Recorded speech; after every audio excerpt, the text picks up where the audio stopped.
So you're talking about the financial literacy, and finances does encompass every aspect of our lives. So are there, with it being a college campus, is there not something already on the agenda to implement that?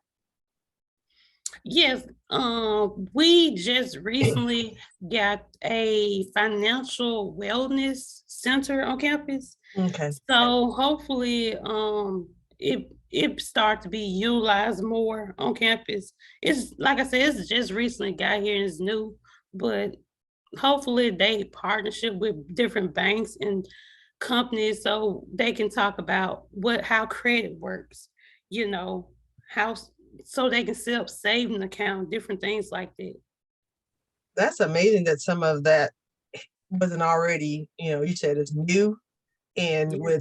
with the push over the last up 10 years for people talking about financial literacy, the kids are arriving to college without having an inkling of an idea of what that is. And that is like huge. I mean, I know my dad and mom, I grew up in a big family, but my dad at least used to make us roll quarters and coins and count, little stuff like that. And you don't really understand a lot, but the literacy wasn't there. And you are quite a bit younger than me. We just gonna say that. So that's almost a generation ago. But I commend you for wanting to place those things into the lives of the students that can make a difference. And finances encompass every aspect of your life. Good Lord. It does. So what other than the going to get your PhD, and congratulations again on getting your master's, what is the impact that you want to leave on the world? What's the impact I want to leave? That's a great question. I want to I just want students to really be um what I'm trying to think of. I want students to know that there was someone I guess you can say me, that I really care about them, supported them, and advocated for them. Because oftentimes some students they don't have anyone or they feel like they can't trust anyone.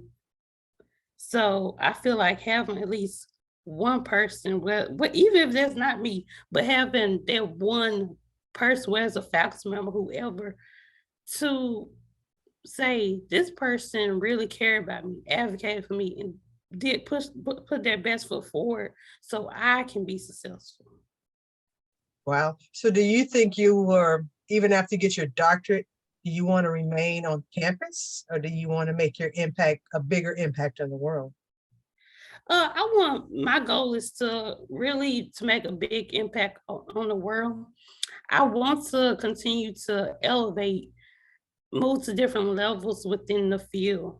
I don't know where I may be, but I want to continue to move up, and I see this as a goal that I want to reach because I want to other first generation college students see that it has been done before. Like if that's a goal you want to reach, go for it. So the first generation students, are you seeing more since COVID, since the Great Resignation, all the things that has happened in the world over the last couple of years? Are you seeing a different trend with students on your campus or in enrollment? Older students or people coming back like, okay, I'm gonna go back and get my degree. I'm transitioning to a new part of my life or new me.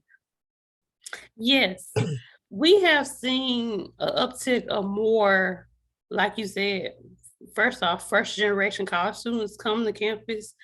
And a lot of, like you said, people want to transition to their careers, people that have families, they're coming back to college to, pursue their goals. Do you have a lot more? You offer more virtual or just on campus? What's your mix of that percentage wise? So let me be honest. Ever since I started working in higher ed when COVID first hit. Oh, Yeah, so when COVID first hit, that's when I started working higher ed. So everything was virtual.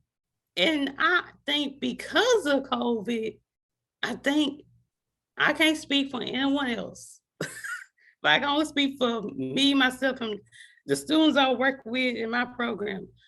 All the students, well, my students, they love virtual. They love it. And I think it's just so convenient for them because a lot of them, are parents. They can't have us come to in-person events. Some of them, they work because they have to pay their tuition bill. Some of them, it just be they don't have with gas prices. They live on campus. I guess it's for the convenience. But we do have in-person activities as well. But I have seen more students there asking for more activities online. And as far as their classes as well, they come to me and say, do you think this class is going to be offered online this summer or this fall? I think they love virtual. Amazing. So you say they ask for activities online. Have you been able to oblige them with that request? Oh, yes. I guess like I said, when I started working hard, it was with COVID. So everything had to be online. So I guess you can say I'm an expert in planning online. In the online space. Well, you can probably teach a class or two because a lot of people that were in higher ed prior to that and teachers that they still struggle in that area. So just FYI. I'm just saying. Yeah, I'm gonna try. Well, you got your hands full with being an impact and on your campus, as well as your master's, as well as your PhD. You're going forward with that and pursuing the various things. And you're so young and you're doing all this way before 30. That's amazing. So I can see you on that. What's that 30 under 30? The big things that they do with all those platforms that you see sometimes. And so getting awards here in some years, then I'm here to commend you for all the work that you're doing on a day-to-day basis, impacting and inspiring the students, our next generation of leaders to be their best. And so I appreciate you taking the time out of your busy schedule to talk with me and for people to listen who's ever going to hear this. If those of you who can go or are wanting to go to college, I'm sure Miss Alexis, if you want to go to her school, I'm sure she'll be happy to have you. First time generation, people of that sort, I'm sure she would be there to welcome you and to bring you in the fold and encourage you and inspire you to do your best. So I appreciate your time again. And those of you who are listening, this is Life Designing with Ramona, and I'll see you next time. Bye-bye.